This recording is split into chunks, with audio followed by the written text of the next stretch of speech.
राधे राधे आप सभी को। कार्तिक महात्म्य छठा अध्याय, जिसके सुनने से सब पाप नाश हो जाए। कार्तिक महात्म्य का लिखूं छठा अध्याय। नारद जी बोले, जब 2 घड़ी रात बाकी रहे तब तुलसी की मृत्तिका, वस्त्र और कलश लेकर जलाशय पर जाएं। कार्तिक में जहाँ कहीं भी प्रत्येक जलाशय के जल में स्नान करना चाहिए। गर्म जल की अपेक्षा ठंडे जल में स्नान करने से 10 गुण पुण्य होता है। इससे 100 गुना बाहरी कुएं से जल में स्नान करने से होता है। उससे अधिक पुण्य बावड़ी में और उससे भी अधिक पुण्य पोखर में स्नान करने से होता है।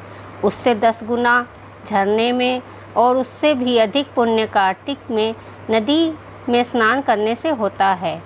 यदि कहीं 3 नदियों का संगम हो तब पुण्य की कोई सीमा नहीं होती। स्नान से पहले भगवान का ध्यान करके संकल्प करना चाहिए। फिर तीर्थ में उपस्थित देवताओं को अर्घ्य, आचमन्य आदि देना चाहिए। अर्घ्य मंत्र इस प्रकार है। हे कमलनाथ, आपको नमस्कार है। हे जलाशय भगवान, आपको प्रणाम है। हे ऋषिकेश, आपको नमस्कार है। मेरे दिए अर्घ्य को आप ग्रहण करें।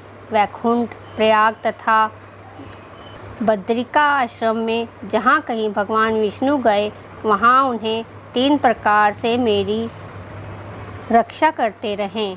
हे जनार्दन, हे दामोदर, हे देवर्षि, आपको प्रसन्न करने हेतु कृपा से मेरे सब पापों का नाश हो। हे प्रभु, कार्तिक मास में व्रत तथा विधि पूर्वक स्नान करने वाले को अर्घ्य देता हूँ। आप राधिका सहित ग्रहण करें। हे कृष्ण, हे बलशाली राक्षसों का संहार करने वाले भगवान, हे पापों का नाश करने वाले, कार्तिक मास में प्रतिदिन दिए हुए मेरे इस अर्घ्य द्वारा कार्तिक स्नान का व्रत करने वाला फल मुझे प्राप्त हो। तत्पश्चात विष्णु, शिव तथा सूर्य का ध्यान करके जल में प्रवेश कर नाभि के बराबर जल में खड़े होकर विधि पूर्वक स्नान करना चाहिए। गृहस्थी को तिल और आंवले का चूर्ण लगाकर तथा विधवा स्त्री या यति को तुलसी की जड़ की मिट्टी लगाकर स्नान करना चाहिए। सप्तमी, अमावस्या, नवमी, त्रयोदशी, द्वादशी, दशमी आदि तिथियों को आंवला तथा तिल से स्नान करना वर्जित है। स्नान करते हुए निम्न शब्दों का उच्चारण करना चाहिए। जिस भक्ति भाव से भगवान ने देवताओं के कार्य के लिए 3 प्रकार का रूप धारण किया था, वही पापों का नाश करने वाले भगवान विष्णु अपनी कृपा से मुझे पवित्र बनाएं। जो अमनुष्य भगवान विष्णु की आज्ञा से कार्तिक व्रत करता है, उसकी इंद्रादि सभी देवता रक्षा करते हैं।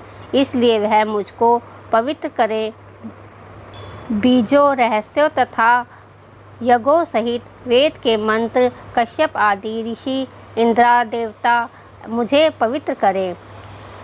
आदिति आदि सभी नारियां, यज्ञ, सिद्ध, सर्प और समस्त औषधियों व 3 लोकों के पहाड़ मुझे पवित्र करें। इस प्रकार कहकर स्नान करने के बाद मनुष्य को हाथ में पवित्री धारण करके देवता, ऋषि, मनुष्यों तथा पितरों का विधि पूर्वक तर्पण करना चाहिए। तर्पण करते समय तर्पण में जितने तिल रहते हैं उतने वर्ष प्रयत्नव्रती के पितृगण स्वर्ग में वास करते हैं। उसके बाद व्यक्ति को जल से निकलकर शुद्ध वस्त्र धारण करने चाहिए। सभी तीर्थों के सारे कार्यों से निर्वृत्त होकर पुनः भगवान विष्णु का पूजन करना चाहिए। सभी तीर्थों के सारे देवताओं का स्मरण करके भक्तिपूर्वक सावधान होकर चंदन, फूल और फलों के साथ भगवान विष्णु को फिर से अर्घ्य देना चाहिए। अर्घ्य के मंत्र इस प्रकार है। मैंने पवित्र कार्तिक में स्नान किया है। हे विष्णु, राधा के साथ आप मेरे दिए अर्घ्य को ग्रहण करें। तत्पश्चात चंदन, फूल और तांबूल आदि से वेद पाठी ब्राह्मणों का श्रद्धापूर्वक पूजन करें। और बारंबार नमस्कार करें। ब्राह्मणों के दाएं पांव से तीर्थों का वास होता है। मुंह में वेद और समस्त अंगों में देवताओं का वास होता है। अपने कल्याण की इच्छा रखने वाले मनुष्य को इनका ना तो अपमान करना चाहिए और ना ही इनका विरोध करना चाहिए। फिर एकाग्रचित्त होकर भगवान विष्णु की प्रिय तुलसी जी की पूजा करनी चाहिए। उनकी परिक्रमा करके उनको प्रणाम करना चाहिए। हे देवी, हे तुलसी, देवताओं ने तुम्हें प्राचीन काल से तुम्हारा निर्माण किया है और ऋषियों ने तुम्हारी पूजा की है। हे विष्णु प्रिय तुलसी, आपको नमस्कार है। आप मेरे समस्त पापों को नष्ट करो। इस प्रकार जो मनुष्य भक्तिपूर्वक कार्तिक व्रत का अनुष्ठान करते हैं वे संसार के सुखों का भोग करते हुए अंत में मोक्ष को प्राप्त करते हैं। बोलो विष्णु भगवान की जय।